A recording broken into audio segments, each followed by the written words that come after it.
como cada semana, es un gusto darle la más cordial bienvenida a un programa del Tribunal Electoral del Poder Judicial de la Federación Justicia Electoral a la Semana Online, que hoy le ofrece el tema justicia electoral y discapacidad. Tú también participas. Por favor, quédese con nosotros para conocer los pasos que este Tribunal Electoral da a favor de las personas con discapacidad.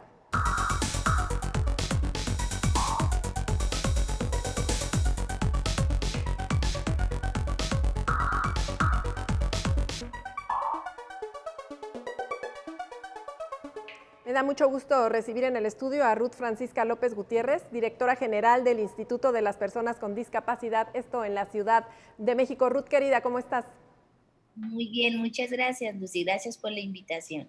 Bueno, pues este programa tú has escuchado el tema, el tono en el que irá caminando y te diría en primer término, las decisiones del Tribunal Electoral consideras han derribado esos muros que tenían las personas con discapacidad o que tienen de alguna manera todavía para ejercer sus derechos político-electorales?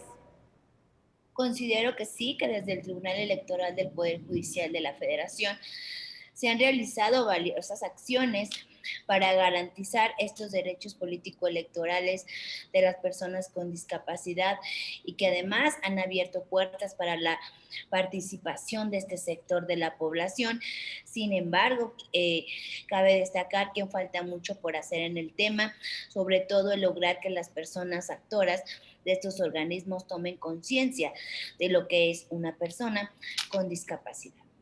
Bueno, y pasando a otro tema dentro de este andar que ha tenido el Tribunal Electoral respecto a estas sentencias a favor de las personas con discapacidad y sus derechos político-electorales, ¿tú dirías que tener un tribunal constitucional electoral ha ayudado a que estas pues, barreras se derrumben de manera más fácil? Claro que sí, sí ha ayudado y ha contribuido, toda vez que todavía falta hablar mucho del tema y tomar conciencia de lo que es la discapacidad y qué es vivir con esta condición. Por eso es que las resoluciones que ha emitido la Sala Superior del Tribunal Electoral del Poder Judicial de la Federación conlleva, como ya se había dicho, la implementación de acciones afirmativas en la norma electoral para la inclusión de las personas con discapacidad para poder ser electos a un cargo de elección popular con el ánimo de que haya una representación del colectivo en la materia electoral. Bueno, y hablando de tener un México más democrático, a partir de las sentencias del Tribunal Electoral, a partir de la representatividad, de las acciones afirmativas, ¿tú consideras que las personas con discapacidad en México han ganado en el terreno político electoral, en el terreno de participación política? Hemos ganado, no gran terreno, también hay que decirlo, porque ya hemos pasado de la visibilización, no de decir aquí estamos, de levantar la voz y decir yo soy una persona con discapacidad y tengo estos derechos que están consagrados en el artículo 29 de la Convención sobre los Derechos de las Personas con Discapacidad y 35 de la Constitución Política de los Estados Unidos Mexicanos, pero ahora hace falta que se garanticen, ¿no?, esos derechos. Lo que hace el tribunal, como órgano garante, es eso, garantizarlos y hacer todo un proceso en donde se emitan estas resoluciones para que las personas con discapacidad gocen de estos derechos en igualdad de condiciones.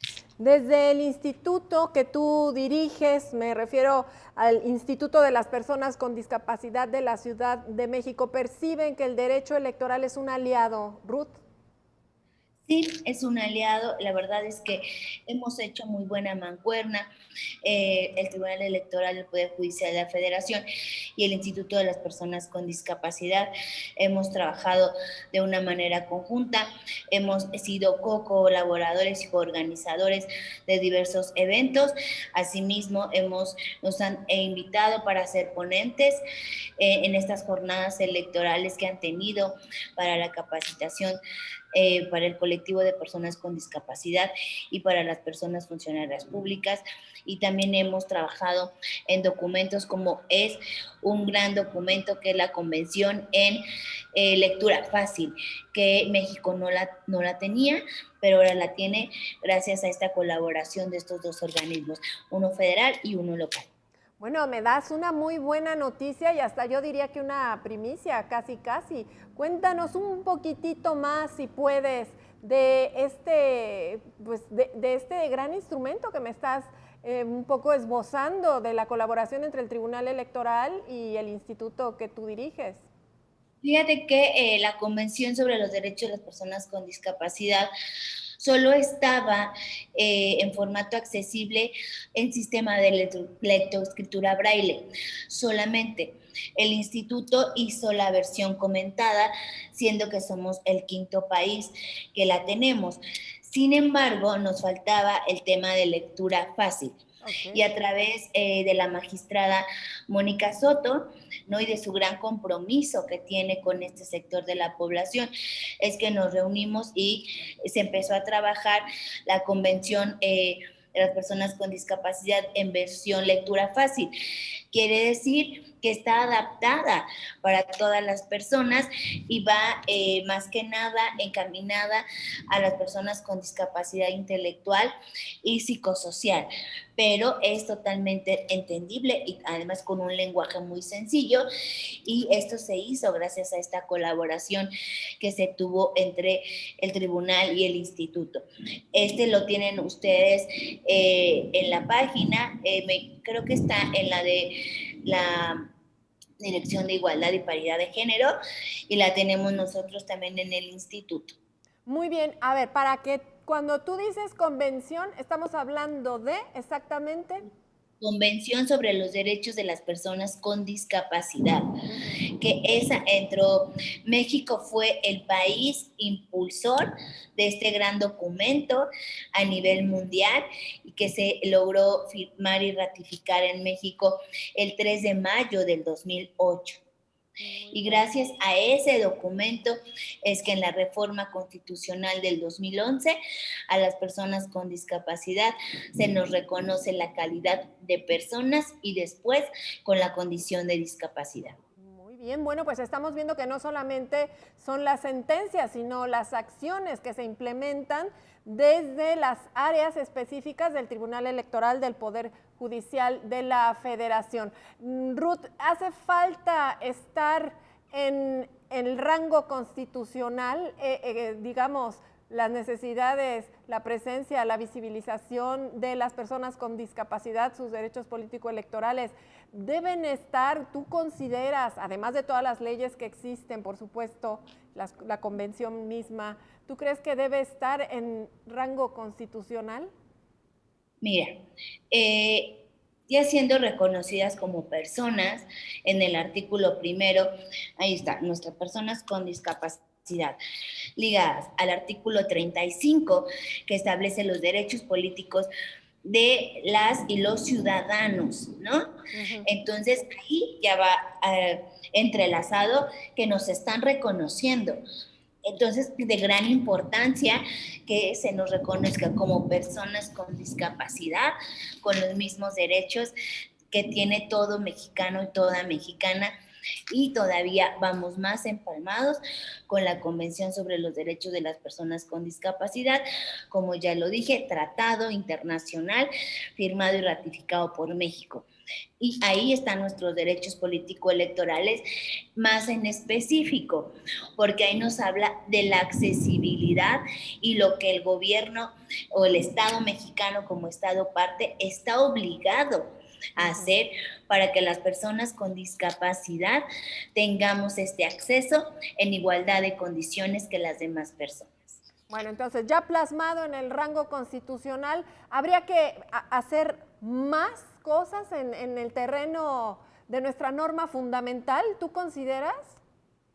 Sí, mira, aunque bien es cierto, nuestra Constitución nos establece los derechos político-electorales y está la convención en el artículo 29. No se siguen en su totalidad los lineamientos de lo que nos habla el artículo 29, que es cómo debe ser accesible estos derechos político-electorales, la participación tanto pública y política de las personas con discapacidad no está siendo accesible para todas y para todos en igualdad de condiciones. Eso es lo verdaderamente importante, que se deben generar estas acciones afirmativas, en donde, por ejemplo, un spot de alguna candidata o un candidato, el mismo tribunal, ¿no?, mandó a que hubiera el subtitulado, pero no es suficiente. ¿En dónde está el intérprete de lengua de señas? ¿No? No está ese recuadro.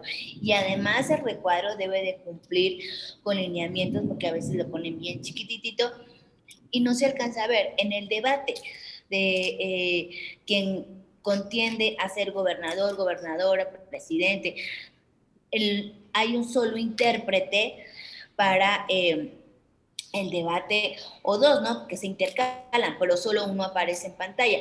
Por ejemplo, en Estados Unidos, en el debate que hubo pasado para la presidencia, cada candidato tenía su intérprete. Entonces, era muy fácil distinguirlos. Acá no, que es lo que se debería de hacer para que fuera más fácil para las personas con discapacidad auditiva distinguir quién está diciendo qué. El subtitulado, claro, para las personas con discapacidad también auditiva, que a veces no saben lengua de señas, pero saben un poco de español, que también ayuda a personas con discapacidad intelectual. Y la voz, obviamente, para las personas con discapacidad visual, que no pueden obviamente ver, pero sí lo escuchan, y tendría que ser un poquito más descriptivo o más descriptivo para que la persona con discapacidad visual tenga un... sepa en qué entorno se está llevando el debate o el spot o el anuncio, ¿no? Podría ser así. Y también los temas, los materiales que se dan para el día de la elección, pues vemos que ya son cada vez más accesibles, pero lo que falta es que capaciten a los funcionarios, a los funcionarios de casilla, para en el tema de discapacidad y un trato digno y adecuado en el tema de la elección. Bueno, pues vamos a hacer un alto en este programa, Ruth, para darle paso a una pausa, y vamos a regresar a hablar un poco de esas sentencias emblemáticas del Tribunal Electoral a favor de los derechos político-electorales de las personas con discapacidad en México, pero también de aquellos países que están marcando pues la diferencia, ¿no? Aquellas buenas prácticas que podríamos pues ver, seguir, quizás imitar acá en nuestro país. Vamos a una pausa, querida Ruth, regresamos.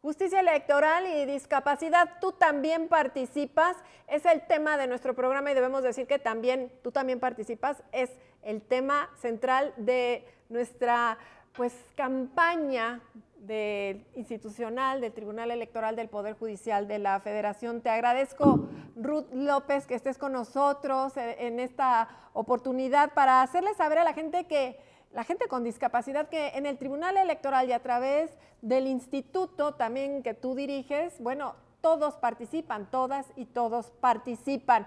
Cuéntanos de estas sentencias que tú consideras que son impactantes, que son importantes del Tribunal Electoral. Ya hablaste de la de los subtítulos en los spots de televisión, ya dijiste que por ahí falta el recuadro de las personas intérpretes, pero ¿qué hay del Congreso incluyente, de medidas compensatorias y de participación política directamente, pues ya encargos para las personas con discapacidad? Cuéntanos, Ruth, por favor. Ok, instrumentos, estas sentencias de manera relevante para el ejercicio de los derechos político-electorales, ¿no? El trabajo que ha hecho el Tribunal Electoral del Poder Judicial de la Federación ha sido un parteaguas para este quehacer, ¿no? Que tiene como órgano garante de decir, oigan, esto no va así, se tiene que cumplir con estas medidas de accesibilidad, con el tema de entregarle a una persona con discapacidad visual su sentencia, ¿no? ¿Cómo la necesita? ¿En sistema de electroescritura braille o audible? ¿O se la pueden leer?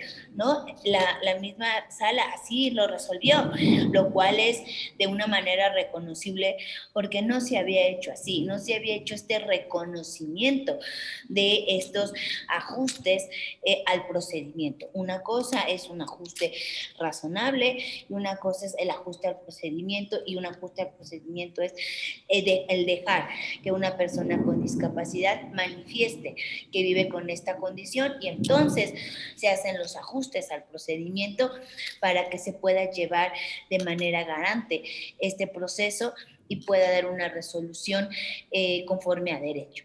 ¿No? Todas estas sentencias e instrumentos que ha emitido el tribunal han sido un parteaguas también para marcar el tema de discapacidad y derechos humanos y el trato digno a una persona con discapacidad.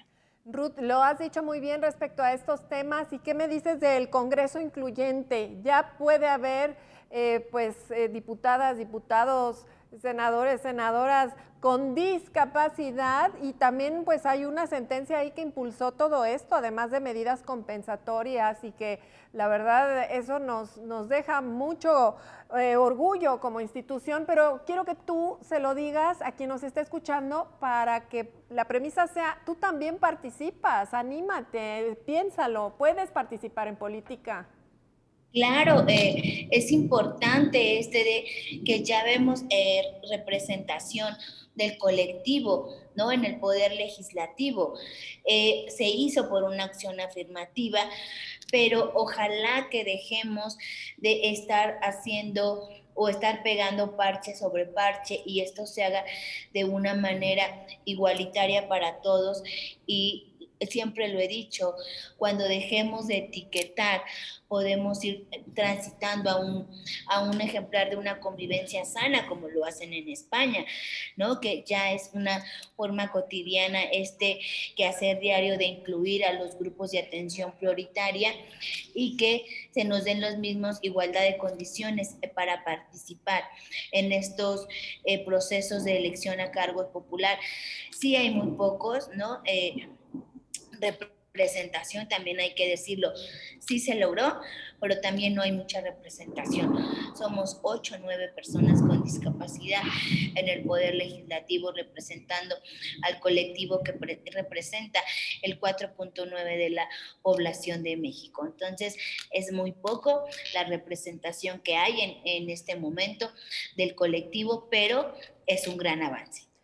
Bueno, siendo un gran avance, también es muy importante mencionar que hacer políticas públicas desde el legislativo, desde luego, pero a través de las personas con discapacidad, son resultados muy diferentes, es decir, están participando, que estén ahí las personas con discapacidad significa que ellas mismas están impulsando esas políticas públicas. Así es, dando cumplimiento al artículo 4.3 de la Convención sobre los Derechos de las Personas con Discapacidad, que mandata que los estados parte de este instrumento deben garantizar la participación en todo momento de los asuntos que tienen que ver con discapacidad. A las personas con discapacidad nos tienen que dar la voz, ¿no? Entonces también se está cumpliendo con esta parte. El Poder Legislativo, cuando legisla sobre un tema de discapacidad, inicia todo este proceso de participación del colectivo. El poder ejecutivo también lo hacemos en la Ciudad de México. Entonces se va cumpliendo como todo este proceso. Si bien es cierto, ha habido resoluciones que ha impugnado la Suprema Corte de Justicia, bueno, pero se van subsanando y se va trabajando en este tema de la participación política, pero también la participación social de las personas con discapacidad.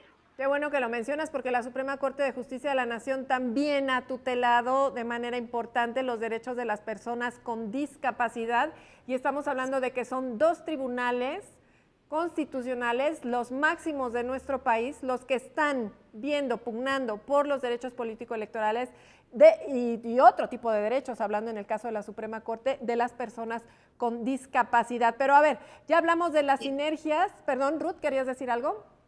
No, así es, que tenemos esta parte en materia electoral al Tribunal Electoral del Poder Judicial de la Federación y en materia de derechos humanos a la Suprema Corte. Bueno, pues ahí están 2 grandes aliados para conseguir lo que ustedes están buscando, lo que necesitamos todos como sociedad y como democracia, debemos decirlo. Y bueno, si una persona acude al Instituto de las Personas con Discapacidad de la Ciudad de México, ¿qué orientación, qué tipo de ayuda recibe ahí? Y si llegara con un tema político electoral, ¿qué se encuentran ahí en el instituto? Damos orientación jurídica y los canalizamos al ente que es encargado de lo que ellos necesitan, ¿no? Político electoral o de salud, de educación, también jurídico a la Fiscalía, al Tribunal Superior de Justicia. Damos toda esta orientación de un primer contacto, decimos qué está pasando y por qué está pasando, pero le decimos esto, tienes que ir acá para que puedan ayudarte a resolver, como la Defensoría Pública también, ¿no? Entonces, vamos dando este asesoramiento, porque el instituto se encarga de realizar la política pública en la Ciudad de México. Entonces, no tenemos como tal programas o servicios, pero damos capacitación en materia de derechos humanos, hacemos acciones de difusión, también tenemos el tema de accesibilidad en sus 4 rubros y orientación, derechos humanos, materiales, investigaciones. Tenemos una gama de atribuciones que estamos dando cumplimiento. Muy bien. Ruth, ya tenemos escasos 3 minutos aproximadamente. Yo te preguntaría cuál es la agenda del Instituto de las Personas con Discapacidad en la Ciudad de México y bueno, desde luego lo que tú consideras sigue haciendo falta para conseguir que los derechos político-electorales de las personas con discapacidad sean una realidad. Bueno, la agenda del instituto en materia político-electoral estamos organizando con los partidos políticos un encuentro en donde se le digan a la población qué hay para las personas con discapacidad en estas corrientes políticas, qué habrá en los procesos electorales y qué se asegurará o qué se hará para asegurar que se cumpla desde el partido político, que ellos mejor se sientan o afiliados o tengan afinidad a ese partido, qué hay para ellas, para las personas con discapacidad. También seguimos trabajando con la Dirección de Paridad de Género que encabeza la magistrada Mónica Soto en materia de derechos político-electorales y bueno, aparte el instituto lleva su agenda en materia de derechos humanos junto con el colectivo de personas con discapacidad, el Consejo Consultivo y otras dependencias de gobierno a nivel local y federal y con los otros 7 institutos de las personas con discapacidad que hay en el país. Y bueno, ¿qué hace falta? Que las personas con discapacidad sigamos levantando la mano, alzando la voz y decir, aquí estamos, estos son mis derechos, pero también que contemos con este tribunal electoral que nos, como órgano garante, nos ayude, nos coadyuve a levantar la voz y garantizarnos el cumplimiento de nuestros derechos, ¿no? Y que además sean accesibles, es lo que siempre he dicho en los recorridos a donde me invita el Poder Judicial, el Tribunal, es decir, ¿por qué no hacer estos spots accesibles para todas y para todos? Siempre lo he dicho, las campañas no son para todas las personas, son para unas cuantas, desgraciadamente, porque no se ha tomado esta necesidad en serio que tenemos las personas con discapacidad de estar informadas. Sí, también tenemos derechos de estar informadas de quiénes son las personas que quieren gobernarnos, ¿no? Como un Estado soberano y democrático tenemos los mismos derechos en igualdad de condiciones que las demás personas y no se nos debe coartar por el hecho de vivir con una condición. Bueno, Ruth, hemos llegado al final de nuestro programa con esta petición, con esta reflexión, pues con esta demanda, podríamos decir, que todavía hay que subsanar, hay que resolver desde las instancias, ya sea jurisdiccionales, legislativas, las que dé lugar. Pues muchas gracias, Ruth, te esperamos en un próximo programa y bueno, pues vamos a despedir, como siempre, esta transmisión. Le invitamos a que nos acompañe. Lo sabe usted muy bien. La próxima.